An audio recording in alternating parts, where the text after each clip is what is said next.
ಸಂಘರ್ಷ ನಿಂತಿದೆ ಕಾಶ್ಮೀರದಲ್ಲಿ. ಭಾರತ ಹಾಗೆ ಪಾಕಿಸ್ತಾನದ ನಡುವೆ ಯುದ್ಧದ ಸನ್ನಿವೇಶ ಇಲ್ಲ. ಆದರೆ ಕಾಶ್ಮೀರದಲ್ಲಿ ಇನ್ನೂ ಕೂಡ ಭಯದ ವಾತಾವರಣ ಮುಂದುವರೆದಿದೆ. ಯಾಕಂದ್ರೆ ಭಯೋತ್ಪಾದಕರಿಗಾಗಿ ಆಪರೇಷನ್ ಕೆಲ್ಲರ್ ಕಾರ್ಯಾಚರಣೆ ಕಂಟಿನ್ಯೂ ಆಗಿದೆ.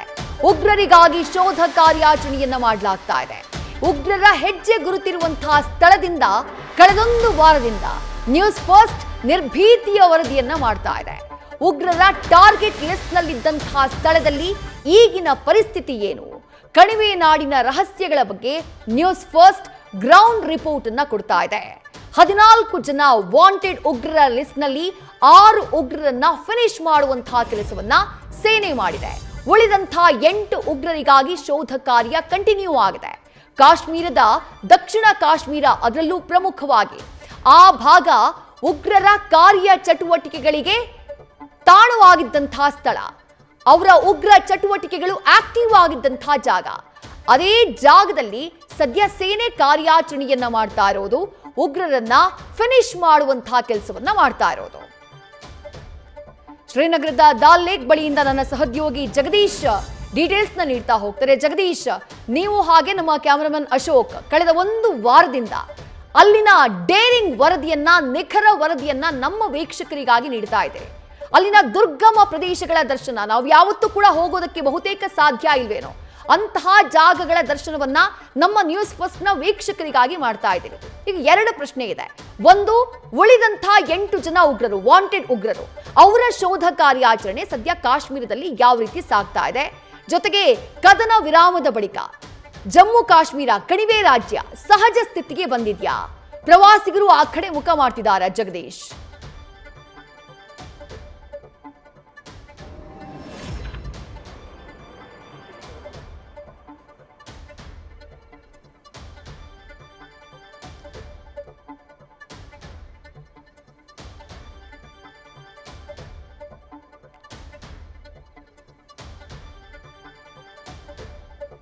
ಬಹುಶಃ ಸಂಪರ್ಕ ಸಾಧ್ಯ ಆಗಿಲ್ಲ. ನಮ್ಮ ಪ್ರತಿನಿಧಿ ಜಗದೀಶ್ ದಾಲ್ ಲೇಕ್ ಬಳಿಯಿಂದ ಕೆಲವೇ ಕ್ಷಣದಲ್ಲಿ ಲೈವ್ ನಲ್ಲಿ ಜಾಯಿನ್ ಆಗ್ತಾರೆ. ಅವರ ವರದಿ ಯಾವ ರೀತಿಯಾಗಿತ್ತು ಥ್ರೂ ಔಟ್ 1 ವೀಕ್ ಅನ್ನುವುದನ್ನು ನೀವು ಗಮನಿಸಿದ್ರಿ. ನಿನ್ನೆಯಂತೂ ಟ್ರಾಲ್ ನಲ್ಲಿ ಬಹಳ ಭಯಾನಕವಾದಂತಹ ವರದಿಗಾರಿಕೆ, ಅದು ಎದೆಗಾರಿಕೆ ಬೇಕು ಆ ರೀತಿಯ ವರದಿಗಾರಿಕೆ ಮಾಡೋದಕ್ಕೆ. ಯಾಕಂದ್ರೆ ಒಂದು ಕಡೆಯಿಂದ ಗುಂಡಿನ ಸದ್ದು ಮೊಳಗ್ತಾ ಇದೆ. ಅದೇ ಜಾಗದಿಂದ ನಮ್ಮ ಪ್ರತಿನಿಧಿ ಜಗದೀಶ್ ಹಾಗೆ ನಮ್ಮ ಕ್ಯಾಮರಾಮನ್ ಅಶೋಕ್ ಗ್ರೌಂಡ್ ರಿಪೋರ್ಟ್ ಅನ್ನ ಕೊಡ್ತಾ ಇದ್ರು. ಜೀವ ಭಯವನ್ನು ಕೂಡ ಲೆಕ್ಕಿಸದೆ ಆ ಸ್ಥಳದಿಂದ ನಿಖರ ವರದಿಯನ್ನ ನೀಡುವಂತಹ ಬದ್ಧತೆಯದು. ನಮ್ಮ ಸೇನೆಯ ಹೆಮ್ಮೆಯ ಕಾರ್ಯಾಚರಣೆ, ಉಗ್ರರ ಆಲ್ ಔಟ್ ಆಪರೇಷನ್ ಕೆಲ್ಲರ್ ಯಾವ ರೀತಿಯಾಗಿ ನಡೀತಾ ಇತ್ತು ಅನ್ನೋದ್ರ ಮಾಹಿತಿಯನ್ನ ಜಗದೀಶ್ ನಮಗೆ ಕೊಟ್ಟಿದ್ರು. ಆಪರೇಷನ್ ಕೆಲ್ಲರ್ ನಡೀತಾ ಇರುವಂತದ್ದು ಈ ಒಂದು ಪ್ರದೇಶ ಏನಿದೆ, ಈ ಒಂದು ನಾನಿರುವಂತಹ ಶ್ರೀನಗರದ ದಾಲ್ ಲೇಕ್ ಹತ್ತಿರದಲ್ಲಿದ್ದೀನಿ. ಈ ಒಂದು ಪ್ರದೇಶ ಸಹಜ ಸ್ಥಿತಿಯತ್ತ ಏನಂತಂದ್ರೆ ಬರ್ತಾ ಇರುವಂತದ್ದು. ಈಗ ಕಳೆದ ಒಂದು 2-3 ದಿವಸಗಳಿಂದ ಏನಂದ್ರೆ ಸ್ವಲ್ಪ ಮಟ್ಟಿಗೆ ಏನಿರುವಂತಹ ಬೋಟ್ಗಳು ಸಹಿತ ಅಂದ್ರೆ ಸಂಚಾರವನ್ನ ಮಾಡ್ತಾ ಇದಾವೆ. ಇದನ್ನ ಹೊರತುಪಡಿಸಿದ್ರೆ ಆಪರೇಷನ್ ಕೆಲ್ಲರ್ ವಿಚಾರವಾಗಿ ಹೇಳಬೇಕು ಅಂತಂದ್ರೆ ಆಪರೇಷನ್ ಕಿಲ್ಲರ್ ಇನ್ನೂ ಸರಿಯುತ್ತೆ ಅಂದ್ರೆ ಮುಂದುವರ್ಸ್ಕೊಂಡು ಹೋಗ್ತಾ ಇರುವಂತದ್ದು. ಮತ್ತೊಂದು ಕಡೆಗೆ ಏನಂದ್ರೆ ದೊಡ್ಡ ಮಟ್ಟದಲ್ಲಿ 4 ಜಿಲ್ಲೆಗಳಲ್ಲಿ ಆಪರೇಷನ್ ಕೆಲ್ಲರ್ ನ ಕಾರ್ಯಾಚರಣೆ ನಿರಂತರವಾಗಿ ಮಾಡಲಾಗ್ತಾ ಇದೆ. ಶೋಫಿಯಾನ್ ನಲ್ಲಿ ಇನ್ನೂವರೆಗೂ ಸಹಿತ ನಡೀತಾ ಇರುವಂತದ್ದು ಆಪರೇಷನ್ ಕೆಲ್ಲರ್ ನ ಕಾರ್ಯಾಚರಣೆ. ಶೋಫಿಯಾನ್ ಜಿಲ್ಲೆಯಲ್ಲಿ ಅತಿ ಹೆಚ್ಚು ಪ್ರಮಾಣದಲ್ಲಿ ಉಗ್ರರ ನೆಲೆಗಳಿದಾವೆ ಅನ್ನುವಂತಹ ಮಾಹಿತಿ ಗೊತ್ತಾಗ್ತಾ ಇರುವಂತದ್ದು. ಯಾಕಂದ್ರೆ ಈ ಶೋಫಿಯಾನ್ ಈಗಲ್ಲ, 1998ರಿಂದನೂ ಸಹಿತ ನಿರಂತರವಾಗಿ ಅಂದ್ರೆ ಅಲ್ಲಿ ಉಗ್ರರಿಗೆ ನೆಲೆ ಮಾಡಿಕೊಟ್ಟಿರ್ತಕ್ಕಂತಹ ಪ್ರದೇಶ. ಅದರ ಜೊತೆಗೆ ಅಲ್ಲಿರುವಂತಹ ಸ್ಥಳೀಯರೇ ಅವರಿಗೆ ಸಪೋರ್ಟ್ ಅನ್ನು ಕೊಡ್ತಾ ಇರುವಂತಹ ಕಾರಣಕ್ಕಾಗಿ, ಮತ್ತೆ ಅಲ್ಲಿರುವಂತಹ ಸ್ಥಳೀಯರು ಅವರಿಗೆ ಬೆಂಬಲವಾಗಿ ನಿಂತಿರುವಂತಹ ಕಾರಣಕ್ಕಾಗಿ ಅಲ್ಲಿ ನೆಲೆ ಊರಿರ್ತಕ್ಕಂತಹ ಉಗ್ರರನ್ನ ಸದೆಬಡಿಯೋದಕ್ಕೆ ಮಿಲಿಟರಿಗಾಗಿರ್ಬೋದು ಅಥವಾ ಸ್ಥಳೀಯ ಪೊಲೀಸರಿಗಾಗಿ ಇನ್ನುವರೆಗೂ ಆಗ್ತಾ ಇಲ್ಲ. ಆದ್ರೆ 2019ರ ನಂತರ ಚಿತ್ರಣ ಸಂಪೂರ್ಣವಾಗಿ ಬದಲಾಗಿದೆ. ಅವಾಗ ಏನಂತಂದ್ರೆ ಮಿಲಿಟರಿ ವಾಹನಗಳು ಅವರ ಮನೆಗೆ ಹೋಗುವಂತಹ ಸಂದರ್ಭದಲ್ಲಿ ಅಂದ್ರೆ ಊರುಗಳಿಗೆ ಎಂಟ್ರಿಯನ್ನು ಕೊಟ್ಟಂತಹ ಸಂದರ್ಭದಲ್ಲಿ ಅವ್ರ ಮೇಲೆ ಕಲ್ಲು ತೂರಾಟವನ್ನ ಮಾಡ್ತಿದ್ರು. ಆದ್ರೆ ಈಗ ಅದು ನಿಂತಿದೆ. ಈಗ ಒಳಗಡೆಗೆ ಹೋಗಿ ಅಂದ್ರೆ ಗ್ರಾಮಗಳಿಗೆ ಹೋಗಿ ಆಪರೇಷನ್ ಮಾಡುವಂತಹ ಕೆಲಸಗಳನ್ನ ಈಗಾಗಲೇ ಸೇನೆ ಮಾಡ್ತಾ ಇದೆ. ಅದರ ಪರಿಣಾಮವಾಗಿಯೇ ಸೋಫಿಯಾನಲ್ಲಿ 3 ಜನ ಉಗ್ರರ ಹತ್ಯೆಯನ್ನು ಮಾಡಿರುವಂತದ್ದು. ಮತ್ತೆ ಟ್ರಾಲ್ ಅನ್ನುವಂತಹ ಪ್ರದೇಶದಲ್ಲಿ ಅಲ್ಲಿ ನಿನ್ನೆ ಏನಂದ್ರೆ 3 ಜನರನ್ನ ಹತ್ಯೆ ಮಾಡುವಂತಹ ಕೆಲಸವನ್ನ ಮಾಡ್ತಾರೆ. ಒಟ್ಟು 14 ಜನರ ಹಿಟ್ ಲಿಸ್ಟ್ ಇರುವಂತಹ ಏನಂದ್ರೆ ಈ ಸೇನೆಯ ಲಿಸ್ಟ್ ಇರುವಂತದನ್ನ ಒಟ್ಟು ಇನ್ನು 8 ಜನರ ಕಾರ್ಯಾಚರಣೆ ನಿರಂತರವಾಗಿ ನಡೀತಾ ಇರುವಂತದ್ದು. ಇವತ್ತು ಅನಂತನಾಗ್ ಆಗಿರ್ಬೋದು ಅಥವಾ ಅಂದ್ರೆ ಪೆಹಲ್ಗಾಮ್ ಆಗಿರ್ಬೋದು, ಅದರ ಜೊತೆಗೆ ಶೋಫಿಯಾನ್ ಆಗಿರ್ಬೋದು, ಅದರ ಜೊತೆಗೆ ಬೇರೆ ಬೇರೆ ಗುಡ್ಡಗಾಡಿನ ಪ್ರದೇಶಗಳಿದ್ದಾವೆ, ಅಂದ್ರೆ ಉಗ್ರ ನೆಲೆಗಳಿರುವಂತಹ ಪ್ರದೇಶಗಳು. ಆ ಒಂದು ಪ್ರದೇಶಗಳಲ್ಲಿ ಕಾರ್ಯಾಚರಣೆ ನಡೀತಾ ಇತ್ತು. ಆದ್ರೆ ಒಳಗಡೆ ಯಾರಿಗೂ ಸಹಿತ ಹೋಗೋದಕ್ಕೆ ಅವಕಾಶವನ್ನ ಕೊಟ್ಟಿಲ್ಲ. ಕಾರಣ ಏನು ಅಂದ್ರೆ ಆಪರೇಷನ್ಗೆ ತೊಂದರೆ ಆಗಬಹುದು ಅನ್ನುವಂತಹ ಕಾರಣಕ್ಕಾಗಿ. ಆದ್ರೆ ಆಪರೇಷನ್ ಕೆಲ್ಲರ್ ಇನ್ನೂವರೆಗೂ ಸಹಿತ ನಿರಂತರವಾಗಿ ನಡೀತಾ ಇರುವಂತದ್ದು. ಮತ್ತೆ ಬಹುತೇಕ ಇನ್ನು 2-3 ದಿವಸಗಳಲ್ಲಿ ಏನಂದ್ರೆ ಉಳಿದಿರ್ತಕ್ಕಂತಹ 8 ಜನ ಉಗ್ರರನ್ನ ಸೆದೆ ಬಡಿಯುವಂತಹ ಕೆಲಸವನ್ನ ಮಾಡ್ತಾರೆ ಸೇನೆ ಅನ್ನುವಂತಹ ನಂಬಿಕೆ ಇರುವಂತದ್ದು. ಮತ್ತೆ ಇಲ್ಲೆಲ್ಲಕ್ಕಿಂತ ಇಂಪಾರ್ಟೆಂಟ್ ಇರುವಂತದ್ದು ಈ 8 ಜನ ಉಗ್ರರ ಬಗ್ಗೆ ಅಲ್ಲ, ಅಲ್ಲಿ ಯಾವಾಗ ಪೆಹಲ್ಗಾಮ್ ನಲ್ಲಿ ನಡೆದಿರ್ತಕ್ಕಂತಹ ಏನಂದ್ರೆ ಬೈಸರನ್ ವ್ಯಾಲಿಯಲ್ಲಿ 22ನೇ ತಾರೀಕು ನಡೆದಿರ್ತಕ್ಕಂತಹ ಏನಂದ್ರೆ ಹತ್ಯೆ ಏನಿದೆ ಅಲ್ಲ, ಆ ಒಂದು 4 ಜನ ಉಗ್ರರ ಏನಂದ್ರೆ ಸಂಪೂರ್ಣವಾದಂತಹ ಮಾಹಿತಿಯನ್ನು ಪಡೆಯುವ ಸಲುವಾಗಿ ಸೇನೆ ಬಹಳಷ್ಟು ಹರಸಾಹಸವನ್ನ ಮಾಡ್ತಾ ಇದೆ. ಮತ್ತೆ ಇಂಟೆಲಿಜೆನ್ಸ್ ವರ್ಕ್ ಮಾಡ್ತಾ ಇದೆ, ಜಮ್ಮು ಕಾಶ್ಮೀರದ ಪೊಲೀಸ್ ವರ್ಕ್ ಮಾಡ್ತಾ ಇದೆ, ಅದರ ಜೊತೆಗೆ ಸ್ಪೆಷಲ್ ಆಪರೇಷನ್ ಟೀಮ್ ವರ್ಕ್ ಮಾಡ್ತಾ ಇದೆ, CRPF ವರ್ಕ್ ಮಾಡ್ತಾ ಇದೆ, ಅದಾದ್ಮೇಲೆ RR ವರ್ಕ್ ಮಾಡ್ತಾ ಇದೆ. ಹೀಗೆ ಎಲ್ಲಾ ತಂಡಗಳು ಸಹಿತ ಆ ಒಂದು 4 ಜನರನ್ನ ಹಿಡಿಯುವಂತಹ ಕಾರಣಕ್ಕಾಗಿ ಅಥವಾ ಅವರ ಹಿಂಟ್ಗೋಸ್ಕರ ಎಂದು ಕಾಯ್ತಾ ಇದ್ದಾರೆ. ಇಲ್ಲಿವರೆಗೂ ಸಹಿತ 22ನೇ ತಾರೀಕು, ಕಳೆದ ತಿಂಗಳು 22ನೇ ತಾರೀಕಿಂದ ಇಲ್ಲಿಯವರೆಗೆ ಅವರ ಒಂದೇ ಒಂದು ಸುಳಿವು ಸಹಿತ ಸಿಕ್ಕಿಲ್ಲ. ಅಂದ್ರೆ ಅರ್ಥ ಏನು ಅಂದ್ರೆ ಅವರ ಪ್ರಿಪರೇಷನ್ ಯಾವ ರೀತಿಯಾಗಿತ್ತು ಅಂತ, ಮತ್ತೆ ಪ್ರಿಪರೇಷನ್ ಜೊತೆಗೆ ಒಂದು ದಾಳಿಯನ್ನ ಮಾಡಿ ಯಾವ ಭಾಗದಲ್ಲಿ ಕೂತ್ಕೊಳ್ಬೇಕು ಅನ್ನುವಂತಹ ಪ್ರಿಪರೇಷನ್ಗೋಸ್ಕರ ಏನಂದ್ರೆ ಇಲ್ಲಿಯವರೆಗೂ ಅವರು ಎಲ್ಲಿದ್ದಾರೆ, ಅವರ ಸಂಪರ್ಕದಲ್ಲಿ ಯಾರಿದ್ದಾರೆ ಅನ್ನುವಂತಹ ಯಾವುದೇ ಮಾಹಿತಿ ಇಲ್ಲ. ಆದ್ರೆ ನಿನ್ನೆ ನಡೆದಿರ್ತಕ್ಕಂತಹ ಆಪರೇಷನ್ ಸಂದರ್ಭದಲ್ಲಿ ಸೇನೆಗೆ ಒಂದು ಅವಕಾಶ ಇತ್ತು. ಅಂದ್ರೆ 3 ಜನ ಉಗ್ರನ ಸೆದೆ ಬಡಿಯುವಂತಹ ಸಂದರ್ಭದಲ್ಲಿ ಯಾರಾದ್ರೂ ಒಬ್ಬರನ್ನ ಜೀವಂತವಾಗಿ ಸೆರೆ ಹಿಡಿದು ಅವ್ರ ಮೂಲಕವಾಗಿ ಬಾಯಿ ಬಿಡಿಸುವಂತಹ ಲೆಕ್ಕಾಚಾರದಲ್ಲಿ ಸೇನೆ ತುಂಬಾ ಪ್ರಯತ್ನವನ್ನ ಪಡುತ್ತೆ. ಅದಕ್ಕೋಸ್ಕರ ಅಂದ್ರೆ ಟಾಲ್ ನಲ್ಲಿರುವಂತಹ 3 ಜನ ಉಗ್ರನ ಸೆದೆ ಬಡಿಯುವ ಸಲುವಾಗಿ ಬರೋಬ್ಬರಿ 11 ಗಂಟೆಗಳ ಕಾಲಾವಕಾಶ ತೆಗೆದುಕೊಳ್ತಾರೆ. ಅಂದ್ರೆ ಒಬ್ಬ ಉಗ್ರನನ್ನ ಕನ್ವಿನ್ಸ್ ಮಾಡ್ತಾರೆ, ಅವ್ರ ಮನೆಯವ್ರ ಜೊತೆ ಮಾತಾಡ್ಸೋಕೆ ಅವಕಾಶನ ಕೊಡ್ತಾರೆ. ಅವನು ನೀನು ಬಾ ನಮ್ಮ ಜೊತೆಗೆ, ನಿಮಗೆ ಯಾವುದೇ ಕಾರಣಕ್ಕೂ ಸಹಿತ ಏನು ಮಾಡೋದಿಲ್ಲ, ಹತ್ಯೆಯನ್ನ ಮಾಡೋದಿಲ್ಲ, ನಾವು ನಿನ್ನನ್ನು ಬರೀ ಸೆರೆ ಹಿಡಿತೀವಿ ಅನ್ನುವಂತಹ ವಿಚಾರ ಸೇನೆ ನಿರಂತರವಾಗಿ ಹೇಳುತ್ತೆ. ಅವರ ಮನೆಯವ್ರ ಜೊತೆ ಕನ್ವಿನ್ಸ್ ಮಾಡುವಂತಹ ಕೆಲಸವನ್ನು ಮಾಡುತ್ತೆ.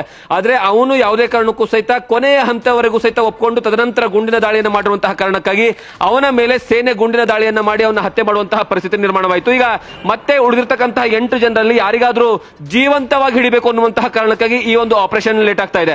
ಅವನ್ನ 8 ಜನರಲ್ಲಿ ಯಾರಿಗಾದ್ರೂ ಒಬ್ಬರಿಗಾದ್ರೂ ಜೀವಂತವಾಗಿ ಹಿಡಿದಿದ್ದೆ ಆದ್ರೆ ಆ ಮೊದಲ 4 ಜನ ಅಂದ್ರೆ ಮೂಲವಾಗಿ ಬೇಕಾಗಿರ್ತಕ್ಕಂತಹ 4 ಜನ ಏನಿದ್ದಾರೆ ಬೈಸನ್ ವ್ಯಾಲಿಯಲ್ಲಿ ಹತ್ಯೆಯನ್ನ ಮಾಡುವಂತರು, ಅವರ ಏನಂದ್ರೆ ಇನ್ಫಾರ್ಮೇಶನ್ ಸಿಗಬಹುದು ಅಥವಾ ಅವರ ಕಾಂಟ್ಯಾಕ್ಟ್ ಸಿಗಬಹುದು ಅಥವಾ ಅವರು ಎಲ್ಲಿ ಅಡಗಿದ್ದಾರೆ ಅನ್ನುವಂತಹ ಮಾಹಿತಿ ಸಿಗಬಹುದು ಅನ್ನುವಂತಹ ಕಾರಣಕ್ಕಾಗಿ ಆಪರೇಷನ್ ಕೆಲ್ಲರ್ ಸ್ವಲ್ಪ ಮಟ್ಟಿಗೆ ಸ್ಲೋ ಆಗಿ ಸಾಕ್ತಾ ಇರುವಂತದ್ದು. ವಿದ್ಯಶ್ರೀ, ಥ್ಯಾಂಕ್ ಯು ಜಗದೀಶ್ ತಮ್ಮೆಲ್ಲ ಡೀಟೇಲ್ಸ್ಗೆ.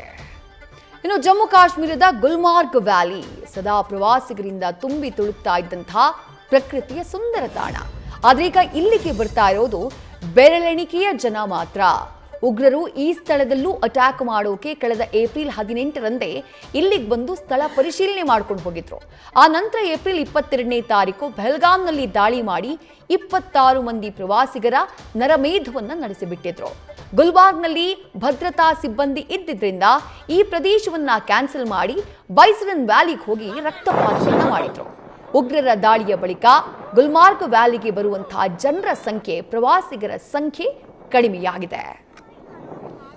ಗುಲ್ಮಾರ್ಗ್ ವ್ಯಾಲಿಯಿಂದಾನೇ ನಮ್ಮ ಕ್ಯಾಮೆರಾ ಪರ್ಸನ್ ಅಶೋಕ್ ಜೊತೆ ನಮ್ಮ ಪ್ರತಿನಿಧಿ ಜಗದೀಶ್ ಖಾಶಂಪುರ್ ಗ್ರೌಂಡ್ ರಿಪೋರ್ಟ್ ಅನ್ನ ಕೊಟ್ಟಿದ್ದಾರೆ. ನೋಡೋಣ ಬನ್ನಿ.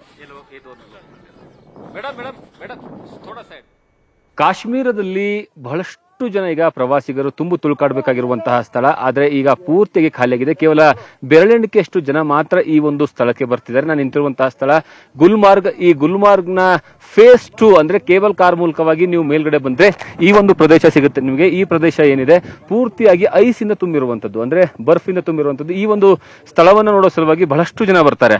ಆದ್ರೆ ಇದೇ ಸ್ಥಳದಲ್ಲಿ ಉಗ್ರರು ಫಸ್ಟ್ ಬಂದು ಅಟ್ಯಾಕ್ ಅನ್ನ ಮಾಡಬೇಕು ಅಂತ ಸ್ಥಳ ಪರಿಶೀಲನೆ ಮಾಡ್ತಾರೆ. ಏಪ್ರಿಲ್ 18ನೇ ತಾರೀಕು, ಏಪ್ರಿಲ್ 22ನೇ ತಾರೀಕು ಬೈಸರನ್ ವ್ಯಾಲಿಯಲ್ಲಿ ದಾಳಿ ಆಗುತ್ತೆ. ನಿರಂತರವಾದಂತಹ ಗುಂಡಿನ ದಾಳಿಯಲ್ಲಿ ಬರೋಬ್ಬರಿ 26 ಜನ ತಮ್ಮ ಪ್ರಾಣವನ್ನ ಕಳ್ಕೊಳ್ತಾರೆ. ಅದಾದ್ಮೇಲೆ ಅಂದ್ರೆ ಅದಕ್ಕಿಂತ ಮುಂಚಿತವಾಗಿ ಅಂದ್ರೆ 18ನೇ ತಾರೀಕಿಂತ ಮುಂಚಿತವಾಗಿ ಈ ಸ್ಥಳಕ್ಕೂ ಸಹಿತ ಟೆರರಿಸ್ಟ್ಗಳು ಬಂದು ಈ ಒಂದು ಸ್ಥಳವನ್ನ ಸಹಿತ ಪರಿಶೀಲನೆಯನ್ನ ಮಾಡುವಂತಹ ಕೆಲಸವನ್ನ ಮಾಡ್ತಾರೆ. ಮೊದಲು ಇಲ್ಲೇ ಅಟ್ಯಾಕ್ ಮಾಡಬೇಕು ಅನ್ನುವಂತಹ ಲೆಕ್ಕಾಚಾರದಲ್ಲಿ ಇರ್ತಾರೆ. ಆದ್ರೆ ಇಲ್ಲಿ ಭದ್ರತಾ ದೃಷ್ಟಿಯಿಂದ ಏನಂದ್ರೆ ಕೆಲ ಸೇನೆಯ ಸಿಬ್ಬಂದಿಯನ್ನ ನಿಯೋಜನೆ ಮಾಡಿರುವಂತಹ ಕಾರಣಕ್ಕಾಗಿ ಈ ಸ್ಥಳವನ್ನ ಏನಂದ್ರೆ ಆಯ್ಕೆ ಮಾಡ್ಕೊಳ್ಳೋದಿಲ್ಲ. ತದನಂತರ ಅವ್ರು ಹೋಗುವಂತದ್ದು ಸೋನ್ಮಾರ್ಗಲ್ಲೂ ಸಹಿತ ಅದೇ ರೀತಿಯಾದಂತಹ ಪರಿಸ್ಥಿತಿ ಇರುತ್ತೆ. ಅವರಿಗೆ ಬೇಕಾಗಿರುವಂತಹ ಒಂದು ಆ ವಾತಾವರಣ ಇರೋದಿಲ್ಲ. ಆ ಕಾರಣಕ್ಕಾಗಿ ಏನಂದ್ರೆ ಅವರು ಕೊನೆಗೆ ಅಂತಿಮವಾಗಿ ತೆಗೆದುಕೊಂಡಿರುವಂತದ್ದು ಏನಂದ್ರೆ ಬೈಸರನ್ ವ್ಯಾಲಿ. ಆ ಬೈಸರನ್ ವ್ಯಾಲಿಗೆ ಹೋಗಿ ಅಲ್ಲಿ ದಾಳಿಯನ್ನು ಮಾಡುವಂತಹ ಕೆಲಸವನ್ನ ಮಾಡ್ತಾರೆ. ಈಗ ಎಲ್ಲಿ ನೋಡಿದ್ರು ಸಹಿತ ಭದ್ರತೆಯನ್ನ ನಿಯೋಜನೆ ಮಾಡುವಂತಹ ಕೆಲಸವನ್ನ ಮಾಡಿದ್ದಾರೆ. ಎಲ್ಲಾ ಕಡೆಗೂ ಸಹಿತ ಈ ಒಂದು ಪ್ಲೇಸ್ ಏನಿದೆ ಅಲ್ಲಿ ಸೇನೆಯನ್ನು ನಿಯೋಜನೆ ಮಾಡುವಂತಹ ಕೆಲಸವನ್ನ ಮಾಡಿದ್ದಾರೆ. ಯಾಕಂದ್ರೆ ಈ ಭಾಗದಲ್ಲಿ ಅತಿ ಹೆಚ್ಚಿನ ಪ್ರಮಾಣದಲ್ಲಿ ಪ್ರವಾಸಿಗರು ಬರ್ತಾರೆ. ಅದು ಬೇಸಿಗೆ ಸಂದರ್ಭ ಅಂದ್ರೆ ಸಾಕು, ಅದು ಉತ್ತರ ಭಾರತದಲ್ಲಿ ಅತಿ ಹೆಚ್ಚಿನ ಪ್ರಮಾಣದಲ್ಲಿ ಪ್ರವಾಸಿಗರು ಬರುವಂತಹ ಪ್ರದೇಶ. ಅದರ ಜೊತೆಗೆ ಜಮ್ಮು ಕಾಶ್ಮೀರದಲ್ಲಿ ಅತಿ ಹೆಚ್ಚು ಜನ ಬರುವಂತಹ ಸ್ಥಳ. ಯಾಕಂದ್ರೆ ಬೇಸಿಗೆಯಲ್ಲೂ ಸಹಿತ ನಿಮಗೆ ಐಸ್ ಸಿಗುತ್ತೆ. ಬೆಟ್ಟ ಗುಡ್ಡಗಳೆಲ್ಲ ಪೂರ್ತಿ ಎಲ್ಲಿ ನೋಡಿದ್ರು ಸಹಿತ ಅಂದ್ರೆ ಬಿಳಿಯಿಂದ ಹಾಸಿ ಹೊತ್ತಿರುವಂತಹ ಒಂದು ಈ ಮಂಜು ಪ್ರವಾಸಿಗರನ್ನ ಕೈಬೀಸಿ ಕರೆಯುವಂಥದ್ದು. ಈಗಲೂ ನೋಡಿ ಇಂತಹ ಒಂದು ಪರಿಸ್ಥಿತಿಯಲ್ಲೂ ಸಹಿತ ಟೂರಿಸ್ಟ್ಗಳು ಬರ್ತಾ ಇದ್ದಾರೆ. ಆದ್ರೆ ಇಂತಹ ಟೂರಿಸ್ಟ್ ಬರುವಂತಹ ಪ್ರದೇಶವನ್ನೇ ಟೆರರಿಸ್ಟ್ಗಳು ಆಯ್ಕೆಯನ್ನ ಮಾಡಿಕೊಳ್ತಾರೆ. ಆ ಕಾರಣಕ್ಕಾಗಿ ಭದ್ರತಾ ದೃಷ್ಟಿಯಿಂದನೂ ಸಹಿತ ಇಲ್ಲಿ ಪ್ರತಿ ಹೆಜ್ಜೆಗೂ ಸಹಿತ ಸೇನೆಯನ್ನ ನಿಯೋಜನೆ ಮಾಡುವಂತಹ ಕೆಲಸವನ್ನ ಮಾಡಿದ್ದಾರೆ. ಎಲ್ಲಿ ನೋಡಿದ್ರು ಸಹಿತ ಮಿಲಿಟರಿ. ಯಾಕಂದ್ರೆ ಆ ಒಂದು ದಿನ 22ನೇ ತಾರೀಕು ನಡೆದಿರ್ತಕ್ಕಂತಹ ಘಟನೆಯ ನಂತರ ಹೆಚ್ಚಿನ ಸೇನಾ ಭದ್ರತೆಯನ್ನ ನಿಯೋಜನೆ ಮಾಡುವಂತಹ ಕೆಲಸವನ್ನ ಮಾಡಿರುವಂತಹ ಕಾರಣಕ್ಕಾಗಿ ಏನೋ ನೀವು ಗುಲ್ಮಾರ್ಗ್ ಆಗಿರ್ಬೋದು, ಗುಲ್ಮಾರ್ಗ್ನ ಫೇಸ್ 1, ಗುಲ್ಮಾರ್ಗ್ನ ಫೇಸ್ 2 ಎಲ್ಲಾ ಕಡೆಗೂ ಸಹಿತ ಸೇನೆ ಇದೆ. ಇಲ್ಲಿ ಸೇನೆಯನ್ನ ನಿಯೋಜನೆ ಮಾಡಿ ಇನ್ನು ಮುಂದೆ ಅಂತಹ ಘಟನೆಗಳು ನಡೆಯದಂತೆ ಏನಂದ್ರೆ ಕ್ರಮವನ್ನ ವಹಿಸಿಕೊಳ್ಳೋದಕ್ಕೆ ಏನಂದ್ರೆ ಇಲ್ಲಿರುವಂತಹ ಆಡಳಿತ ಮಂಡಳಿ, ಇಲ್ಲಿರುವಂತಹ ಸೇನಾ ಭದ್ರತಾ ಕಮಾಂಡರ್ಸ್ಗಳು ನಿರ್ಧಾರವನ್ನ ಮಾಡಿರುವಂತದ್ದು. ಹಾಗಾಗಿ ಇಲ್ಲಿಗ ಆರಾಮಾಗಿ ಜನರು ಬರ್ಬೋದು. ಜನರು ಬಂದು ತಮ್ಮ ಈ ಏನಂದ್ರೆ ಪ್ರವಾಸವನ್ನ ತುಂಬಾ ಅದ್ಭುತವಾಗಿ ಈ ಪ್ರಕೃತಿ ಸೌಂದರ್ಯವನ್ನ ಅನುಭವಿಸಬಹುದು ಅನ್ನುವಂತಹ ಅವಕಾಶವನ್ನ ಈಗ ಕಲ್ಪಿಸಲಾಗಿದೆ. ಇದೇ ರೀತಿಯಾದಂತಹ ಭದ್ರತೆ ಏನಾದ್ರೂ ಬೈಸರನ್ ವ್ಯಾಲಿಯಲ್ಲಿ ಇದ್ದಿದ್ದೇ ಆದ್ರೆ ಅವತ್ತು ಅಷ್ಟೊಂದು ದೊಡ್ಡ ಮಟ್ಟದ ಏನಂದ್ರೆ ಅನಾಹುತ ಆಗ್ತಾ ಇರಲಿಲ್ಲ ಅನ್ನುವಂಥದ್ದು ಸ್ಥಳೀಯರು ಹೇಳುವಂತಹ ಮಾತು. ನಾನು ಇಲ್ಲಿ ಕೆಲವೊಬ್ರು ಪ್ರವಾಸಿಗರು ಇದ್ದಾರೆ, ಅವ್ರನ್ನ ಮಾತಾಡಿಸುವಂತಹ ಪ್ರಯತ್ನವನ್ನ ಮಾಡ್ತೀನಿ. ಸರ್ಜಿ, आप कहाँ से आ गए? हम राजकोट गुजरात से है। ओके, कब आए थे यहाँ आप जम्मू और कश्मीर में? हम 4 दिन से जम्मू और कश्मीर में है। ओके जी, आप अब का माहौल कैसा है? मतलब यहाँ का सिक्योरिटी आप देख रहे, स्टेप बाय स्टेप सिक्योरिटी पूरा यहाँ है, इसके बारे में आप क्या बताएं? बहुत ही अच्छा सिक्योरिटी यहाँ लगाया हुआ है। यहाँ कोई चिंता का माहौल नहीं है। पूरा खाली कश्मीर है। यही टाइम है कश्मीर आने का, मतलब पूरा खाली ये मौका आने वाले टाइम में कभी नहीं मिलने वाला है। पूरा शांति है, कोई चिंता करने का जरूरत नहीं है। अच्छी से सिक्योरिटी लगी हुई है, तो कोई चिंता का सवाल ही नहीं है। और अच्छे से हम जम्मू कश्मीर का मजा ले रहे हैं। क्या आपको पता है पहला 22 तारीख को कहाँ बैसरन वैली में अटैक हुए थे ना? वो टाइम पहला टेररिस्ट AB लोकेशन को आके आइडेंटिफिकेशन करे थे। बाद में ये गुलमार्ग, सोनमार्ग छोड़ने के बाद उन्होंने बैसरन वैली को गए। उसके बारे में आपको पता है? हाँ, मेरे को जरूर पता है। जब ये हुआ था वही टाइम से हम मतलब गुजरात से निकल गए थे यहाँ आने के लिए। बिकॉज ऑफ हमारे को हमारी सेना के ऊपर संपूर्ण भरोसा है कि हमारी सेना में आज की डेट में जो ताकत है, हमारी सरकार में जो ताकत है, हमारी सरकार और सेना के ऊपर भरोसे के हिसाब से हम चालू हुए हैं। हम निकल चुके थे यहाँ पे। ओके ओके ओके ಇನ್ನು ಗುಲ್ಮಾರ್ಗ್ ಭಾರತದ ಅತ್ಯಂತ ಪ್ರಸಿದ್ಧ ಸ್ಕೀಯಿಂಗ್ ತಾಣಗಳಲ್ಲಿ ಒಂದು. ಚಳಿಗಾಲದಲ್ಲಿ ಗುಲ್ಮಾರ್ಗ್ ಕಣಿವೆ ಹಿಮದಿಂದ ತುಂಬಿರುತ್ತೆ. ಇಲ್ಲಿನ ಇಳಿಜಾರುಗಳಲ್ಲಿ ಸ್ಕೀಯಿಂಗ್ನ ಅದ್ಭುತ ಅನುಭವವನ್ನು ಪಡೆಯೋಕೆ ಹೆಚ್ಚಾಗಿ ಪ್ರವಾಸಿಗರು ಇಲ್ಲಿಗೆ ಆಗಮಿಸ್ತಾರೆ. ಅತಿ ಹೆಚ್ಚು ಕೇಬಲ್ ಕಾರುಗಳನ್ನು ಹೊಂದಿರುವಂತಹ ವಿಶ್ವದ 2ನೇ ಸ್ಥಳ ಗುಲ್ಮಾರ್ಗ್. ಭೂಮಿಯ ಮೇಲಿನ ಸ್ವರ್ಗ ಅಂತಾನೆ ಖ್ಯಾತಿಯನ್ನ ಪಡ್ಕೊಂಡಿರುವಂತಹ ಸ್ಥಳ. ಈ ಸುಂದರ ಕೇಬಲ್ ಕಾರುಗಳ ಮೇಲೆ ರೌಂಡ್ಸ್ ಹಾಕೋದಕ್ಕೆ ನಿತ್ಯ ಸಾವಿರಾರು ಪ್ರವಾಸಿಗರು ಬರ್ತಾ ಇದ್ರು. ಆದ್ರೆ ಈಗ ಜನರೇ ಇಲ್ಲದೆ ಬಿಕೋ ಅಂತಿದೆ. ಸೌಂದರ್ಯ ಮಾತ್ರ ಎಳ್ಳಷ್ಟು ಕಡಿಮೆಯಾಗಿಲ್ಲ. ಈ ಕೇಬಲ್ ಕಾರ್ನಿಂದಾನೇ ನಮ್ಮ ಪ್ರತಿನಿಧಿ ಜಗದೀಶ್ ಖಾಶಂಪುರ್ ಗ್ರೌಂಡ್ ರಿಪೋರ್ಟ್ ಕೊಟ್ಟಿದ್ದಾರೆ, ನೋಡೋಣ. ಸದ್ಯ ನ್ಯೂಸ್ ಫಸ್ಟ್ ಈಗ ಗುಲ್ಮಾರ್ಗ್ನ ಕೇಬಲ್ ಕಾರ್ನಲ್ಲಿ ಇಲ್ಲಿರುವಂತಹ ಪರಿಸ್ಥಿತಿ ಮತ್ತು ಇಲ್ಲಿರುವಂತಹ ಸೌಂದರ್ಯವನ್ನ ನಿಮ್ಮ ಮುಂದೆ ಇಡಬೇಕು ಅನ್ನುವಂತಹ ಕಾರಣಕ್ಕಾಗಿ ಇಲ್ಲಿಂದ ನೇರವಾದಂತಹ ವರದಿ ಮಾಡುವಂತಹ ಕೆಲಸವನ್ನ ಮಾಡ್ತೀವಿ. ನಿಮ್ಗೆ ವಿಜುವಲ್ಸ್ ಅಲ್ಲಿ ತೋರಿಸ್ತಾ ಹೋಗ್ತೀನಿ ಯಾವ ರೀತಿಯಾಗಿ ಏನಂದ್ರೆ ಇಲ್ಲಿ ಪೂರ್ತಿಯಾಗಿ ಸೌಂದರ್ಯ. ಕಾಶ್ಮೀರ ಅಂದ ತಕ್ಷಣವೇ ಸೌಂದರ್ಯ, ಕಾಶ್ಮೀರ ಅಂದ ತಕ್ಷಣವೇ ಹಿಮ ಪರ್ವತಗಳು, ಕಾಶ್ಮೀರ ಅಂದ ತಕ್ಷಣವೇ ಇಲ್ಲಿರುವಂತಹ ಪ್ರಕೃತಿ ಸೌಂದರ್ಯವನ್ನ ಆರಾಧಿಸಬೇಕು ಅನ್ನುವಂತಹ ಕಾರಣಕ್ಕಾಗಿ ಮತ್ತೆ ಅದರ ಜೊತೆಗೆ ಈ ಒಂದು ಪ್ರದೇಶದಲ್ಲಿ ತಮ್ಮ ಕುಟುಂಬದ ಜೊತೆಗೆ ಅದರಲ್ಲೂ ಸ್ಪೆಷಲಿ ನವ ಜೋಡಿಗಳಿಗಂತೂ ಈ ಒಂದು ಕಾಶ್ಮೀರ ಒಂದು ರೀತಿಯ ಸ್ವರ್ಗ, ಭೂಲೋಕದ ಸ್ವರ್ಗ ಅಂದ್ರೆ ತಪ್ಪಾಗ್ಲಾರ್ದು. ಇಂತಹ ಕಾಶ್ಮೀರ ಈಗ ಪೂರ್ತಿಯಾಗಿ ಬಂದಾಗಿತ್ತು. ಯಾವುದೇ ಕಾರಣಕ್ಕೂ ಸಹಿತ ಪ್ರವಾಸಿಗರಿಗೆ ಅವಕಾಶವನ್ನು ಕೊಡಲಾಗಿಲ್ಲ. ಆದ್ರೆ ಈಗ ಮತ್ತೆ ತೆರೆದಿಟ್ಕೊಂಡಿದೆ ತನ್ನ ಪ್ರಕೃತಿ ಸೌಂದರ್ಯವನ್ನ ಪ್ರೇಕ್ಷಕರಿಗೆ, ಅದು ಸ್ಪೆಷಲಿ ಏನಂದ್ರೆ ಪ್ರವಾಸಿಗರಿಗೆ ಉಣಬಡಿಸಬೇಕು ಅನ್ನುವಂತಹ ಕಾರಣಕ್ಕಾಗಿ ಏನಂದ್ರೆ ಇಲ್ಲಿರುವಂತಹ ಸರ್ಕಾರ ಮತ್ತೆ ಈ ಒಂದು ಪ್ರವಾಸಿ ತಾಣಗಳು, ಅದು ಸೋನ್ಮಾರ್ಗ್ ಆಗಿರ್ಬೋದು, ಗುಲ್ಮಾರ್ಗ್ ಆಗಿರ್ಬೋದು, ಅಥವಾ ಏನಂದ್ರೆ ಬೇರೆ ಬೇರೆ ಪ್ರದೇಶಗಳು, ಯಾಕಂದ್ರೆ ಇಲ್ಲಿವರೆಗೆ 22 ಪ್ರವಾಸಿ ತಾಣಗಳನ್ನ ಕ್ಲೋಸ್ ಮಾಡಲಾಗಿತ್ತು. ಆ ಕ್ಲೋಸ್ ಮಾಡಿರ್ತಕ್ಕಂತಹ ಪ್ರವಾಸಿ ತಾಣಗಳನ್ನ ಒಂದೊಂದೇ ಓಪನ್ ಮಾಡುವಂತಹ ಕೆಲಸವನ್ನ ಮಾಡ್ತಿದ್ದಾರೆ. ಒಂದು ಭದ್ರತಾ ದೃಷ್ಟಿಯಿಂದ ಕ್ಲೋಸ್ ಮಾಡಲಾಗಿತ್ತು. ಎರಡನೇದಾಗಿ ಈಗ ಅತಿ ಹೆಚ್ಚಿನ ಪ್ರಮಾಣದಲ್ಲಿ ಭದ್ರತೆಯನ್ನು ನಿಯೋಜನೆ ಮಾಡುವಂತಹ ಕೆಲಸವನ್ನ ಮಾಡಿದ್ದಾರೆ. ಮತ್ತೆ ಅದರ ಜೊತೆಗೆ ಇಲ್ಲಿರುವ ಇಲ್ಲಿರುವಂತಹ ಪ್ರವಾಸಿಗರಿಗೆ ಭದ್ರತೆಯ ಭರವಸೆಯನ್ನ ಭಾರತೀಯ ಸೇನೆ ಕೊಡ್ತಾ ಇದೆ. ಆ ಭಾರತೀಯ ಸೇನೆ ಕೊಟ್ಟಿರ್ತಕ್ಕಂತಹ ಭರವಸೆಯ ಆಧಾರದ ಮೇಲೆಗಡೆ ಈಗ ಏನೋ ಪ್ರವಾಸಿಗರು ಸಹಿತ ಬೆರಳೆಣಿಕೆ ಪ್ರವಾಸಿಗರು ಈಗಾಗಲೇ ಬರ್ತಾ ಇದ್ದಾರೆ. ಇಂತಹ ಪ್ರವಾಸಿಗರು ಬರುವಂತಹ ಸ್ಥಳವನ್ನ ಇಲ್ಲಿನ ಪರಿಸ್ಥಿತಿ ಏನಿದೆ ಅನ್ನುವಂತಹ ಮಾಹಿತಿಯನ್ನು ಕೊಡಬೇಕು ಅನ್ನುವಂತಹ ಕಾರಣಕ್ಕಾಗಿ ನ್ಯೂಸ್ ಫಸ್ಟ್ ಗ್ರೌಂಡ್ ರಿಪೋರ್ಟ್ ಕೊಡುವಂತಹ ಕೆಲಸವನ್ನ ಮಾಡ್ತಾ ಇದೆ. ಯಾಕಂದ್ರೆ ಕಳೆದ 2-3 ದಿವಸಗಳಿಂದ ನಿರಂತರವಾಗಿ ಯಾವ ರೀತಿಯಾದಂತಹ ಪರಿಸ್ಥಿತಿ ಇತ್ತು, ಯಾವ ರೀತಿಯಾದಂತಹ ಉಗ್ರರ ಆಪರೇಷನ್ ನಡೀತು, ಯುದ್ಧದ ಕಾರ್ಮೋಡ ಹೇಗಿತ್ತು ಅನ್ನುವಂತಹ ಪೂರ್ತಿ ವಿವರವನ್ನ ನಿಮ್ಮ ಮುಂದೆ ಇಡುವಂತಹ ಕೆಲಸವನ್ನ ಮಾಡಿದೆ. ಮತ್ತೆ ಈ ಗುಲ್ಮಾರ್ಗ್ ಮೇಲೂ ಸಹಿತ ಉಗ್ರರ ಕಣ್ಣು ಬಿದ್ದಿತ್ತು. ಇದೇ ಉಗ್ರರ ಏನಂದ್ರೆ 4 ಜನ ಉಗ್ರರೇನು ದಾಳಿಯನ್ನ ಮಾಡಿದ್ರಲ್ಲ, ಆ ದಾಳಿ ಮಾಡಿರ್ತಕ್ಕಂತಹ ಉಗ್ರರು ಮೊದಲು ಆಯ್ಕೆ ಮಾಡಿಕೊಂಡಿರುವಂತಹ ಸ್ಥಳವೇ ಈ ಗುಲ್ಮಾರ್ಗ್ ಆಗಿತ್ತು. ಅದಾದ ಮೇಲೆ ಸೋನ್ಮಾರ್ಗು ಇಲ್ಲಿ ಅತಿ ಹೆಚ್ಚಿನ ಪ್ರಮಾಣದಲ್ಲಿ ಭದ್ರತೆ ನಿಯೋಜನೆ ಮಾಡಿರುವಂತಹ ಕಾರಣಕ್ಕಾಗಿ ಅವರು ಆಯ್ಕೆಯನ್ನ ಮಾಡಿಕೊಂಡಿರುವಂತದ್ದು ಬೈಸರನ್ ವ್ಯಾಲಿ. ಈ ರೀತಿಯಾಗಿ ಏನಂದ್ರೆ ಈ ಒಂದು ಪ್ರದೇಶವನ್ನ ಯಾವುದೇ ಕಾರಣಕ್ಕೂ ಸಹಿತ ಅಟ್ಯಾಕ್ ಮಾಡೋದಕ್ಕೆ ಆಗಿಲ್ಲ. ಇಲ್ಲ ಅಂದ್ರೆ ಈ ಒಂದು ಪ್ರದೇಶದಲ್ಲೂ ಸಹಿತ ಗುಲ್ಮಾರ್ಗ್ ನಲ್ಲಿ ಅತಿ ಹೆಚ್ಚಿನ ಪ್ರಮಾಣದಲ್ಲಿ ಪ್ರವಾಸಿಗರನ್ನ ಟಾರ್ಗೆಟ್ ಮಾಡಿಕೊಂಡು ಹತ್ಯಾಕಾಂಡ ನಡೀತಿತ್ತು.